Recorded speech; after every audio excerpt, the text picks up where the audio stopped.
Let's go. You're listening to Making Data Simple, where we make the world of data effortless, relevant, and yes, even fun. Let's go. Hey folks, Making Data Simple is back.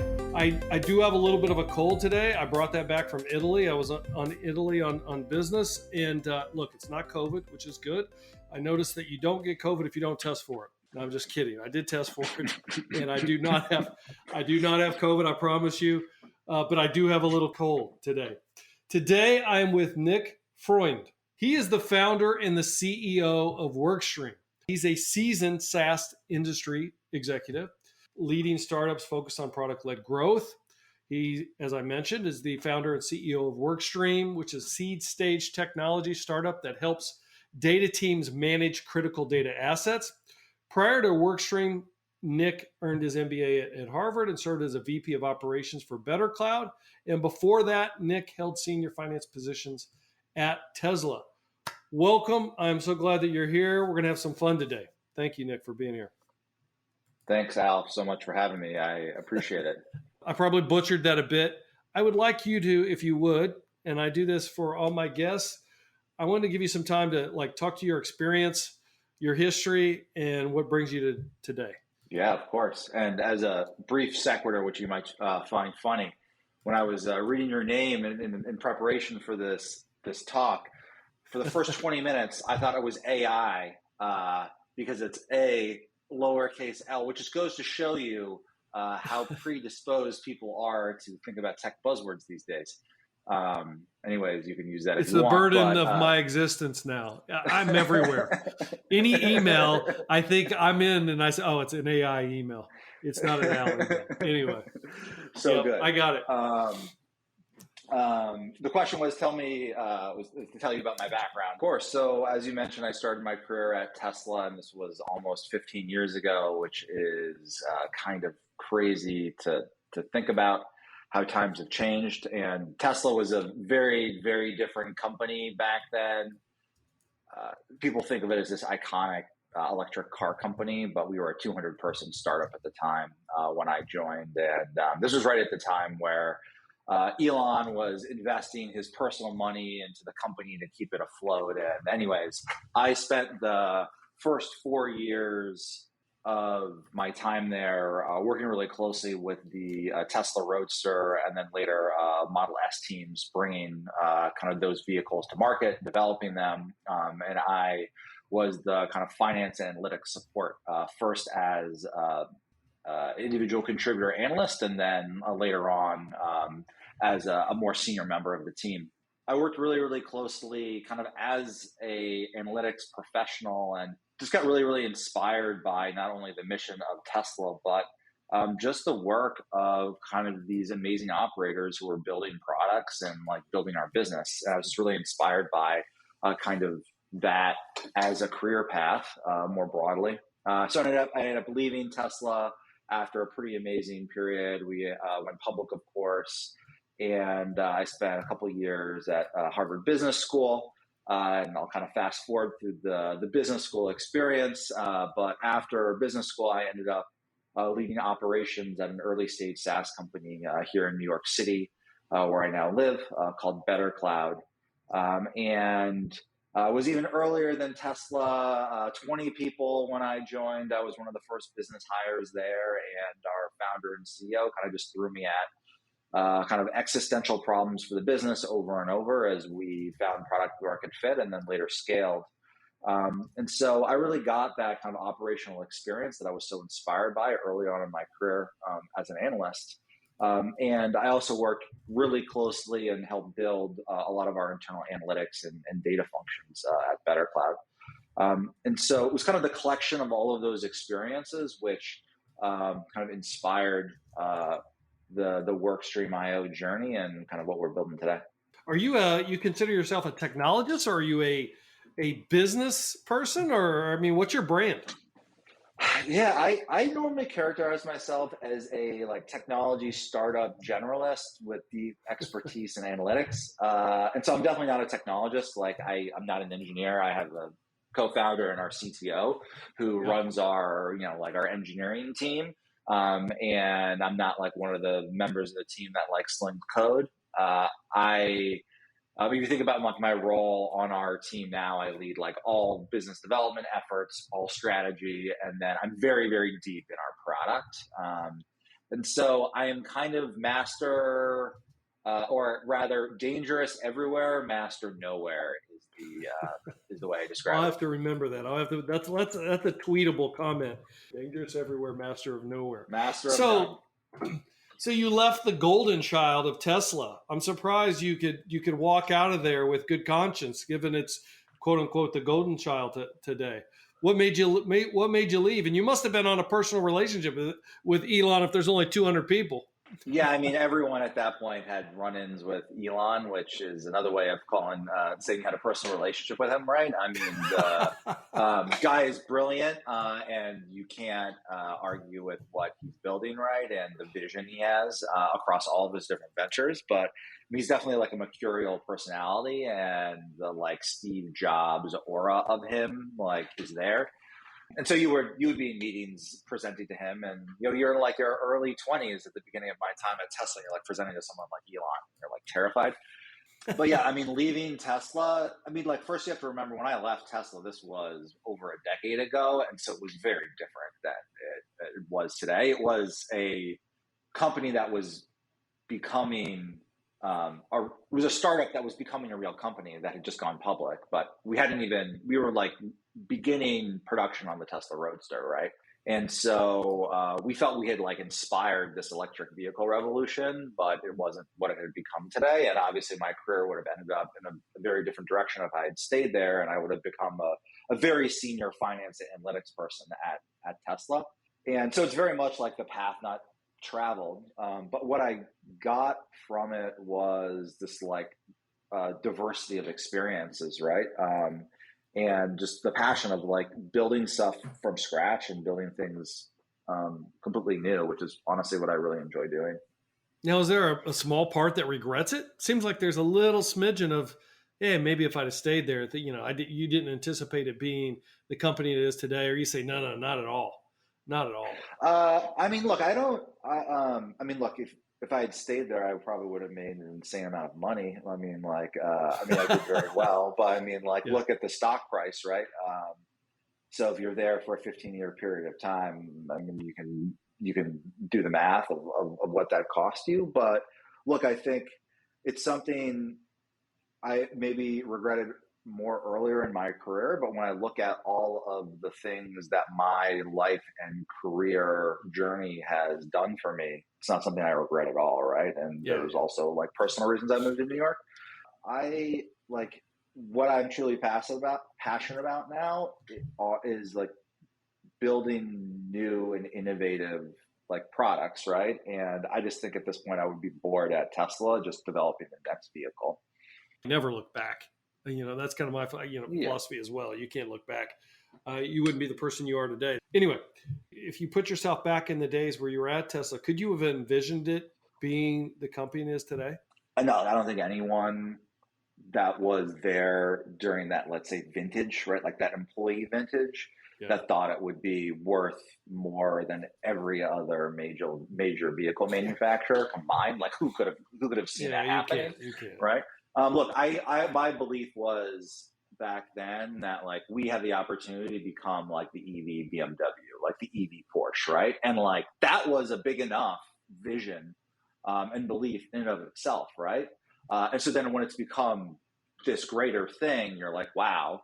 But I think it goes to show you, I think just in general that, and I think we've seen this a lot, especially with enterprise software companies in the last 10 years, the opportunity is always much bigger than you think, right? It's like so easy to discount like a company. Well, how big is the problem they're solving, right? Or like, how big is the market? And I think we've seen time and time again that like what comes off initially as a really something small maybe or a niche market can explode really, really quickly.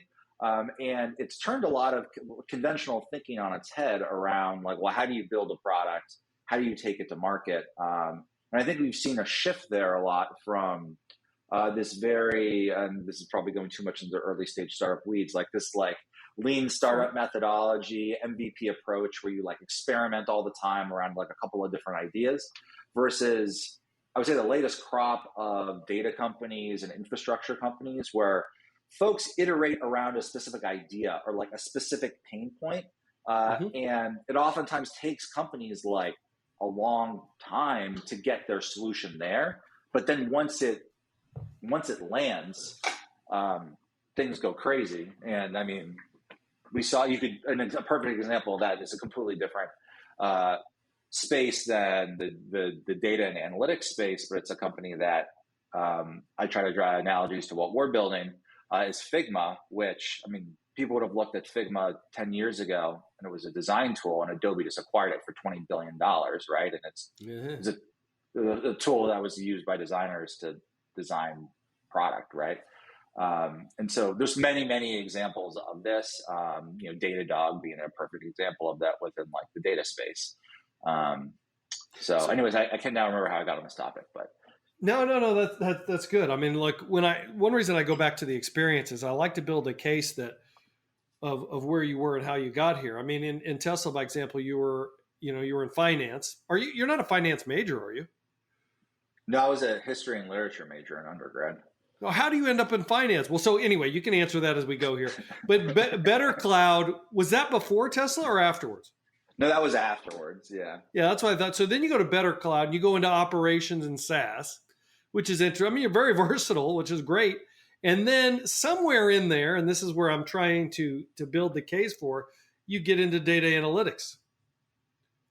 Yeah, well, I mean, don't forget that, if you rewind all the way back to the Tesla like experience, we didn't have like a data team, right? And so I worked on the finance team, but like if there was a single function that was working on any type of analytical support, financial analytics, data analytics, like that was our team. And I'm not claiming that our team was super advanced data engineers, right? Like we were dangerous, but that was the role that we played. And so I saw a lot of kind of those interpersonal dynamics between like data analytics, finance functions, and then like the operators that they supported.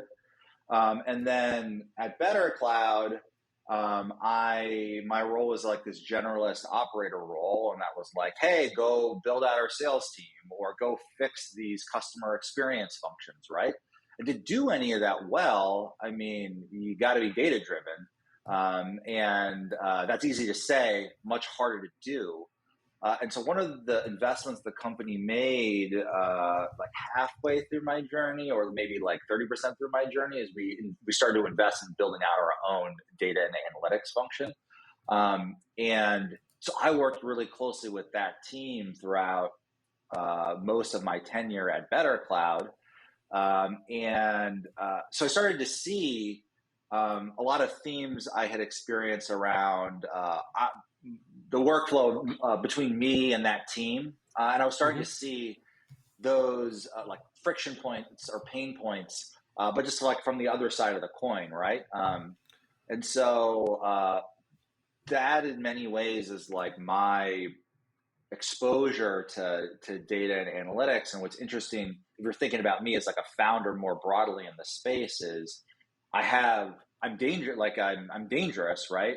But really me and my company and our product, we're in many ways attacking the pain points around data and analytics workflows, but largely from like the business perspective as well. So a lot of the service area we think about is that collaborative environment between like analytics and then the business and the operators that kind of leverage the data in their day-to-day.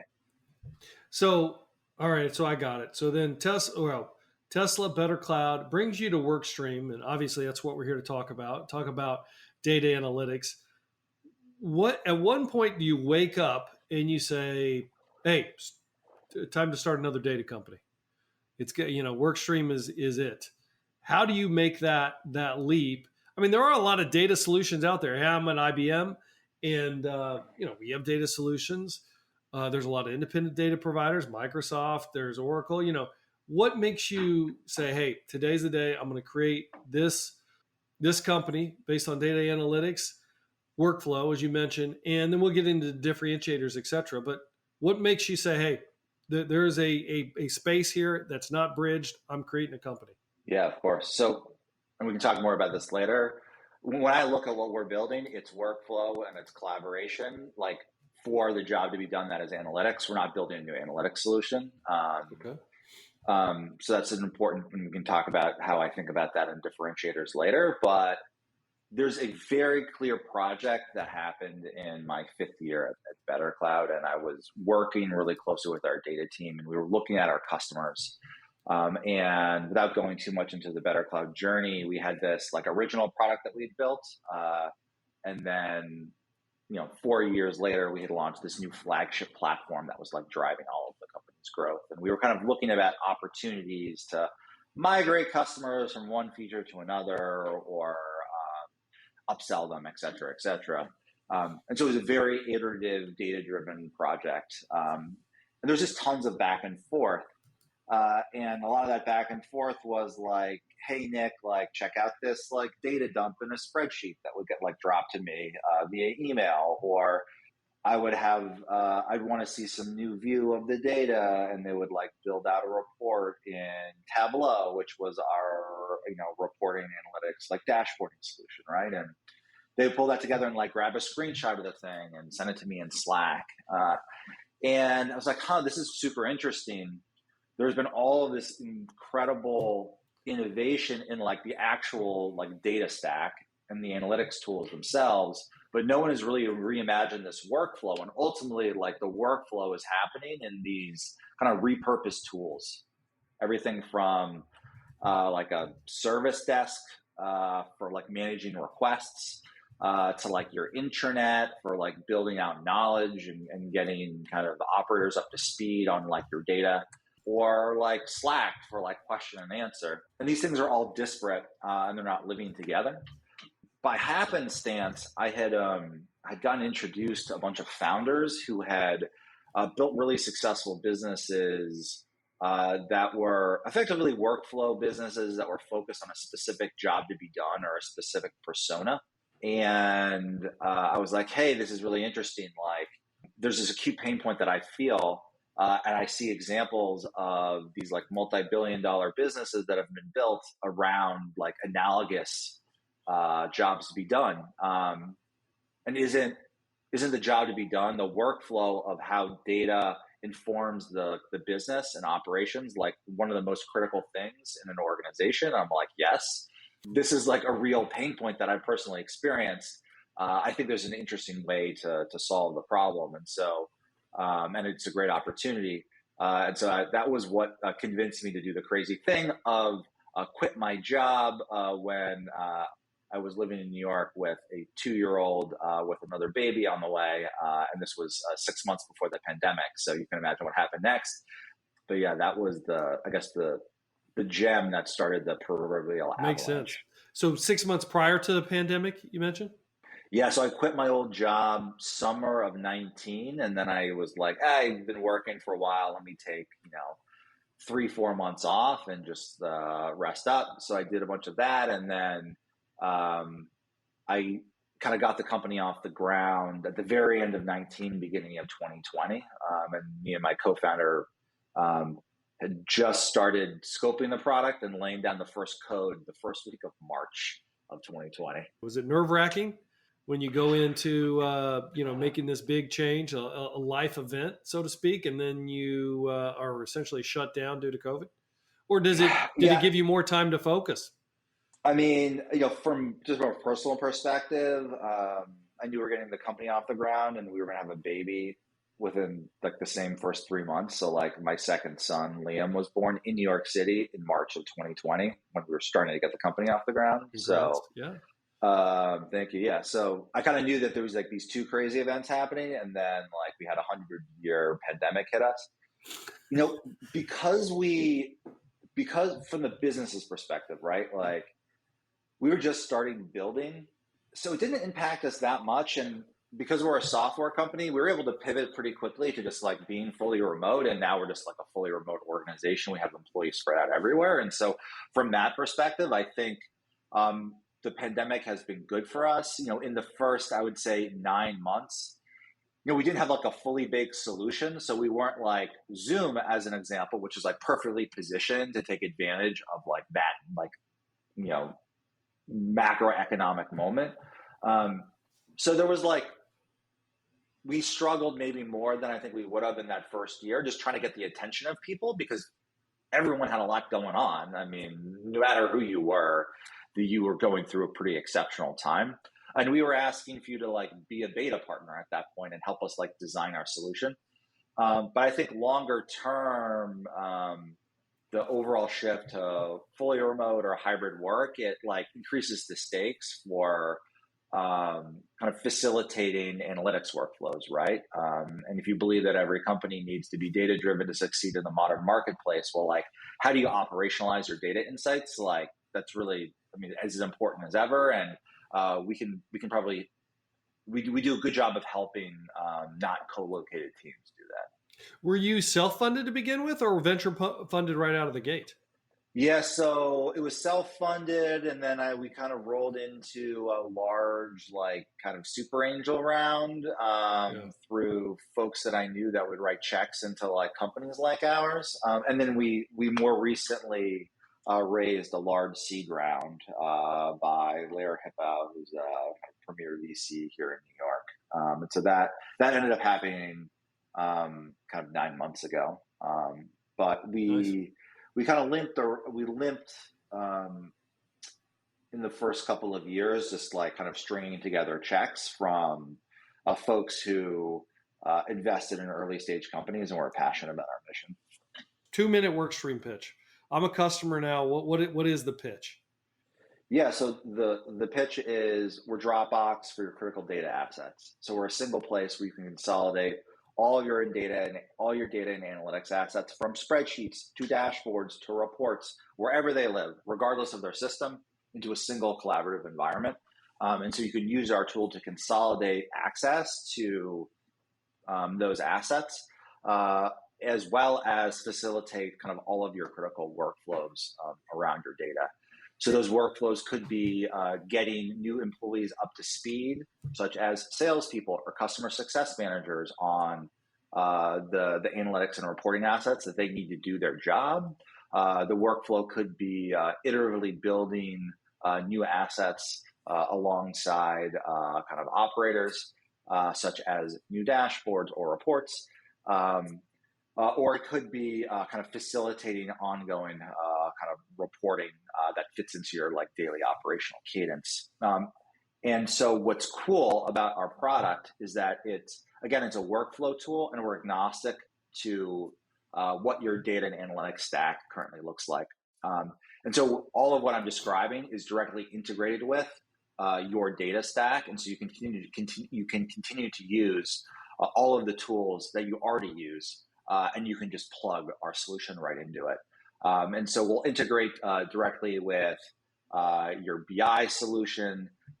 We support like dozens of integrations with any tool imaginable to analyze data, from spreadsheets to maybe reports in Salesforce. And then we even plug into communication and workflow tools like your Agile project management solution or a communication tool like Slack. So we're really trying to help you consolidate all of the different assets that your business uses to make decisions and all of the workflows around them. So is it like a single lens or a single pane of glass across these different products, software products? Is that essentially the way to look at it? Yes, think of it as a single pane of glass for anything you use for data and reporting. So that could be Tableau, that could be Looker, that could be Power BI, that could be the one-off spreadsheet with a data dump from 3 months ago, right? That could be dashboards that live within Salesforce that are telling you about sales achievement, right? And it's a single lens, a single repository for all of those assets, and you can do all the things you would expect in a repository, like organize them into collections. And so that's really how it starts, this single place for access. But then we also offer all of this kind of collaboration and workflow on top of it. And so you don't need to go off to some generic intranet, some other destination to get access to like documentation or workflow. It all lives there in that single place. Is it hybrid cloud though? I mean, is it across any form factor, or is it all SaaS? So right now our product is all SaaS. I mean, we mostly support other SaaS products that are out there. I mean, there are hybrid like scenarios, like we'll support some instances of people's like BI servers as for example. But yeah, our product, it's a SaaS product. Anyone can go to our website, workstream.io, and can quickly sign up. And it's delivered over the internet. And when you set up an account, you go in and you connect us to all these other systems. Which would be SaaS in nature. It'd be on generally SaaS in nature. Yeah, it's really cloud forward. So just to drive the point home, and maybe it's a reverse engineer of what you just described, can you outline a use case of here's a customer that is doing X, Y, and Z. They need Workstream to be able to do A, B, and C. Yeah, of course. So one of the use cases I love to talk about is like displacement of the data team service desk. And so if you've worked at a data team, you probably have some version of a quote unquote service desk that you use to like collect the requests of other folks throughout the organization. And that could be like just an email handle that people send a request to, or they've like implemented an actual tool like Jira Service Desk that's like a portal where someone can go in and open a ticket. What's really problematic about those workflows today is kind of the request and all that collaboration is going to live in a completely different place. So instead of doing that, you go into, if you were a customer of ours, you open up Workstream, you can start a conversation with somebody else on your team. And as that asset to deliver that conversation is built and delivered, call it a Power BI report, that asset can be viewed and iterated upon directly in line with the conversation. And so what you've got in this case is the single pane of glass of the history of the collaboration, as well as the actual asset, right? It prevents lots of context switching across various systems, and it speeds up not only development cycles, but decision-making cycles for teams. So that's an example of like a relatively rudimentary use case of our product. Another, which is more like, think of it as being in the development phase of like building something new. Another big use case for us is like an enablement use case. So you have all of these assets that already exist within your environment, and they've been built for these very specific users who've like requested them over time, like I was just talking about. So let's say it's sales managers within your sales organization, and maybe you've got 15 dashboards that live within your BI solution, and then there's 30 reports, or if we'll call it 5 reports that live within Salesforce. And so what you can do is you can create a collection within our system, give all of the sales managers access to that collection of those reports, and build out documentation and training videos for those folks. And so ultimately, again, it's a single pane of glass and they get at all of their reporting. And it obviates the need for one-off training sessions, which is just quite frankly a terrible use of everyone's time. And when you've got a team that's growing quite a bit, it definitely consumes a lot of cycles for teams. Does it serve as a CI/CD workflow or pipeline, like to automate procedures and tools? And less that, although we do some work to like plug into like the modern CI/CD workflows that are starting to come to market for data teams. So the one that is really exploding, obviously, right now is like the DBT open source product, or like the DBT proprietary product. So that's like an example of a solution set that we integrate with, and we kind of plug into workflows like that. But there's nothing inherently like CI/CD about our solution specifically. Think of it more as a workflow tool between the data team and then the other folks in the business that they collaborate with. I see. Who's your biggest competitor then, and how are you differentiated? Yeah, so competition is really interesting for us. There aren't. What I would generally say is like this is a new category, and part of my sickness as like a founder and as a person is I always want to go and do the thing that's never been done before, which is a great opportunity, but then you gotta go through all the pain of trying to create a new category. There's some adjacent categories that people always try to bucket us in with. The biggest, the most well-known one is like the data catalog category, and there's lots of solutions, either new solutions or ones that have been around for a long period of time, like Elation. And fundamentally, those are tools that are solving for different use cases and for different users, even if maybe there are some like analogies to what we're doing. So people bring that up, but we're definitely not a data catalog. I personally believe that we're competing more with the kind of tape and baling wire solutions that teams have already come up with. And that's a challenge in and of itself, right? Because you're trying to pulling people out of existing behaviors. So that's like pulling them out of like a messaging solution and their intranet, trying to kill like their service desk and kind of bring it all together into something that is more valuable than the constituents, of its parts, and is purpose built for kind of that workflow. And then we kind of think of like, or at least the way I really think about it is, you have a data function, and there's lots of debate within like the data community today of like, well, how should you run like a data team? And like, there's a lot of debates about like, should it be like a product driven organization or like a service driven organization, right? And my perspective on it is like, there's elements of like being a data team that's like, it's a very much of a product workflow. Like, you need to understand your users and build data products that like meet their needs.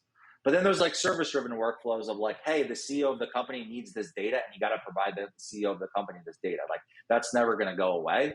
And then there's like also an engineering part of the workflow, right? Of like the CI/CD workflow that we've been talking about, where you're like building data pipelines and transforming data within your data warehouse. What's challenging for data teams is like, it's one team that's doing all of that, which I just described. And like building a more traditional product, you'd have like distinct functions handling each one of those things that are specialized in each one of those things. And so we think a lot about, you've got these product-driven, quote-unquote, workflows and these service-driven, quote-unquote, workflows, and how can we become that facilitator of them? Let me ask you in a different way. Maybe this will explain it further. When you're working with clients, what's their biggest hesitation or reason for not taking on Workstream? In other words, hey, Nick, thank you for bringing in your solution, but we've already got X, Y, and Z. Does it go back to the baling wire that you mentioned and duct tape, or what? Yeah. I mean, generally it does, right? And what I didn't call out is I'm not the first person who's thought about some of these problems, right? And the analytics tools themselves have thought about like these problems. And so to an extent, you're also competing with some of like the native solutions that like some of the native solutions that might be available like within your BI tool, just as like one specific example. And so our competition is we have to be like 10 times better than kind of stitching together all that stuff from the tools that you already use, right? So like, how does Workstream make your life 10 times better in like facilitating like conversations about your data and requests for new types of like analytical assets, or for training your organization on your analytics, right? Or understanding which analytical assets are the most valuable to your organization and should be invested in more, right? And there are ways that teams can do that through some of what we spoke about, but we can help you do it much more efficiently, much more cost effectively, and in a way that lets your organization make much better decisions off of their data. And that's exciting to go out and evangelize to the market. But the challenge or the objections that we have to overcome are, hey, I've already kind of figured out a way to do this somehow, some way within my environment, either something that I built myself or just stitching together solutions from the tools that we already use. And so in some ways that's harder than, hey, I used an earlier version of this type of product, but it's like on my on-premise server, but now we want something that's like a SaaS product, right? And so it's a very, very different paradigm for, or just rather dynamic of how you build a business and how do you get the problem you're solving and the solution you're offering to click for a customer. If you don't mind speaking to it, what's your monetization strategy? Is it all subscription? Yeah, it's subscription. So we have a free version of the product. And again, shameless plug, go ahead and check out the free version of our product at any point on our website. You can get started. You can get a lot of value out of it. And kind of where people kick into our like subscription tiers is when you get like a critical mass of users in your workspace or like assets that you're collaborating on or building around. And then, yeah, it moves to like a yearly subscription model. And there's a bunch of method around it. But we work pretty closely with customers to just come up with what that looks like. So there's a lot of, close conversations right now with customers on like what the exact numbers look like. And that's just largely driven by how big your kind of deployment ends up being. And where did you say the listeners can go to check it out? Just workstream.io. It's our website. And yeah, you can create a free account there at any point in time. Any client references that you can talk to today, or is it still early? Or yeah, no, I mean, definitely client references. A couple of names that I'll mention. Gusto payroll company, one of our large like early adopters. We've been pretty successful, I would say, in general with e-commerce companies. So Dr. Squatch, which is a direct-to-consumer business based out of LA. If you're into men's grooming products, I highly recommend you go check out their soap. So they've been awesome early design partners and evangelists of our solution. Also, Digital Group, a media company based here in New York as well. So we've done really well, I would say in general, with, I would characterize mid-market technology, direct-to-consumer media businesses that have invested a lot in their data and analytics capabilities. Look, you mentioned the seed investment that you have. If I was one of those investors here, what is their definition of success for the company? Look, I mean, I think when you take outside investment, they always, at the highest level, they just want you to make they want you to make them a bunch of money. Of course. But I mean, is it, how do you plan on doing that? Is it just by scaling the company, growing the company? Is it like, is it, go ahead. Yeah, look, I think there's like two like potential outcomes, like successful outcomes here, right? So the first is somewhat dependent upon I would say a large macro trend that is unfolding right now, which I truly believe in, which is that every company is going to become heterogeneous in their data and analytics stack, meaning that more and more analytics solutions are going to come to market that are going to address specific jobs to be done, right? Self-service analytics as an example, right? I think there are going to be solutions that are going to continue to come to market. They're going to do a really good job there. And there'll be really good solutions for dashboarding. And there might be solutions for, and you see this today, like getting data into operational systems, et cetera, et cetera. And I can continue to go on and on. So if you believe that in that heterogeneous environment, we can become a enduring company as that single pane of glass and that aggregator, that single place that people go. And that's what the investors are looking for is like a multi-billion-dollar company that we raise a lot of money for and we invest tons in growing, right? And then a like medium outcome, which is still very successful for any like reasonable observer, is we raise like a lot less money and you go and you get acquired by a large technology company that has a lot of data products and is looking for like a workflow solution to stitch everything together, right?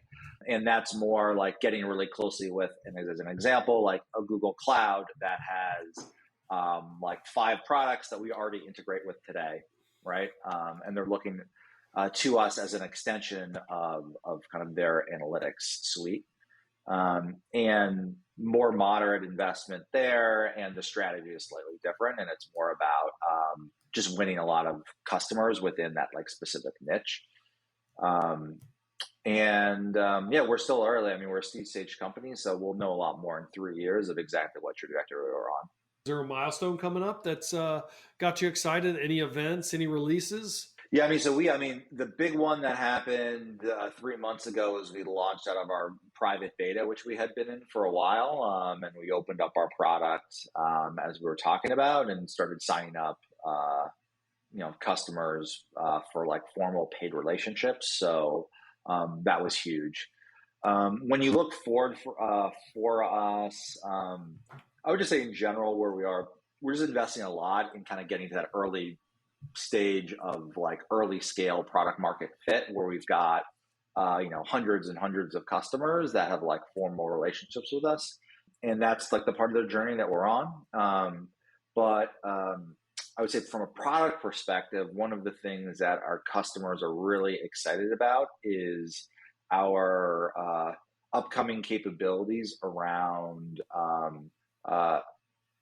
data asset usage tracking and metrics. And the high level pitch here is you build lots of data products. There are lots of users internally that leverage them, but you have very little insight into exactly what features they use and who's using them. So think of it as like a product analytics tool, but for your internal data analytics that helps you triangulate kind of all the qualitative insights you get from users with like click data and heat maps of like exactly who's interacting with that dashboard and when and why. It's like analytics for the analytics. Yeah, it gets like incredibly meta. It's like you want analytics for how your own internal analytics are being used, and then your head starts to explode. But it's one of those really cool features that we've been working on for quite a bit of time, and folks are excited for it. Well, I love your mission statement. We believe data teams are a compass. And I think you explained that in the use cases with Workstream. You do have a free ebook out there called Kill Your Service Desk, which is pretty provocative. Anything you want to say on that?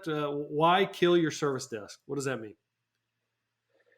Yeah, I mean, it's of course intentionally provocative, right? And if you're interested, so look, I'm a geek for like just management, as you probably figured out from listening to me, like I'm a total geek for like management philosophies and like the way to get teams to like work the best together. And like my whole belief is like the way we are thinking about the productivity of like a data team is completely wrong. And like, how do you manage a data team? And one way of thinking about that is like, hey, a data team should be run like an engineering / product team. And that means we should be using like agile project management methodology, like Scrum. And then the other is, hey, like we need to service the business, and we're going to implement a transactional service desk. Anyways, they're like two polar opposites, and I think they're both completely wrong. My touchy-feely solution is data teams should be measured upon their ability to create shared consciousness of their data for the organization. And to measure that is impossible by traditional management science. And so we need new barometers for that. And of course, I think there are ways that our product can help there, but that's really what that ebook is about. And if you're interested in learning more about how you can build shared consciousness of your data for your organization, go ahead and check out the ebook. Can you give us the 30-second view? I mean, that's pretty deep, shared consciousness of the data. I mean, like the 30-second view is we are in a world, and data teams like epitomize this world, and where there are so many changes happening simultaneously, and there are so many different vectors by which like they receive inputs, that it's impossible to effectively build what you would see as a like assembly line to effectively manage their workflow, right? So, and now this is not like a 30-second thing, but we'll roll with it, right? So like if you think about a traditional management science of like the assembly line, this goes back 100 years. Each step in an assembly line effectively is completely is independent of the other, meaning that like the guy turning the rivet on like the Ford car doesn't really need to know what's happening in the step before or the step after. So they can kind of just like churn out what's happening. Like you have these independent actors that churn out a car without any knowledge of what other people are doing effectively. But when you think of data, you don't have a rivet coming from the left and then like an output going out to the right. You actually have information flowing from like all the different directions of the organization. And you can't effectively deliver a data insight if you don't have an appreciation and understanding of the other person's perspective. And so I think if you believe all of that, it means that our traditional frameworks for building teams are wrong, and we need to invest in new frameworks for teams. And I leverage the work of General Stanley McChrystal quite a bit in the ebook, who talks about in the battlefield about how you create shared consciousness. And his example was the fight against Al-Qaeda in Iraq, and how he created shared consciousness of the battlefield for a distributed team of many kind of sub-organizations, from like the special forces to intelligence, and how they were able to navigate this modern world in which everything is interdependent. It's not independent.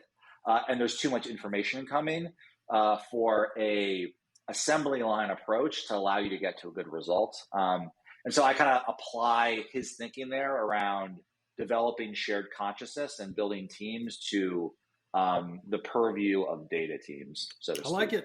I like it. Hey, I've got an extension off that question as we're kind of wrapping up here, and that is culture. Look, you've been a part of Tesla, you've been a part of other organizations, Better Cloud, etc. Now you run your own company. What kind of culture? You say you like to get into management philosophy. Tell me about the culture you're trying to drive or embody. Yeah, look, I think, and this is like we could spend another hour talking about culture, right? And I've seen like lots of different cultures. So like Tesla, it's like best overall athlete, like take out the knives and like attack each other culture like every day. Like I used to like describe it to my colleagues that like if you work at Tesla, if you're not willing to be proverbially punched in the face every day, like you're never going to survive here, because it's like incredibly smart people who like go at it, and that's how they create like amazing things, right? There's nothing, I mean, you can argue with that. That is to an extent the cult of Elon, right? But that's the culture of that organization. We're building like a workflow and collaboration solution. And so from our perspective, it's very different from that. A couple of things I'll mention about our culture. We want everyone at our company to bring their full selves and their real selves to work. And that means something completely different for everyone. So like it hasn't happened here, but like my young child might run in to this room at any point in time and interrupt us and become like a guest participant in this podcast. But like, yeah, is it he or she? Hilarious. I have two boys, and actually I have a 3-week-old daughter that was just born. So she will not be running on the podcast. Yeah, thank you. But it's bring your full self to work. We're collaboration forward. So like I tell my team this over and over again, like never feel the need to bring me like a finished product. I'd rather you bring me something that's 10% done, and then I'll tell you if you're headed in the right direction or not, right? So it's a collaborate first and get lots of iterative cycles in.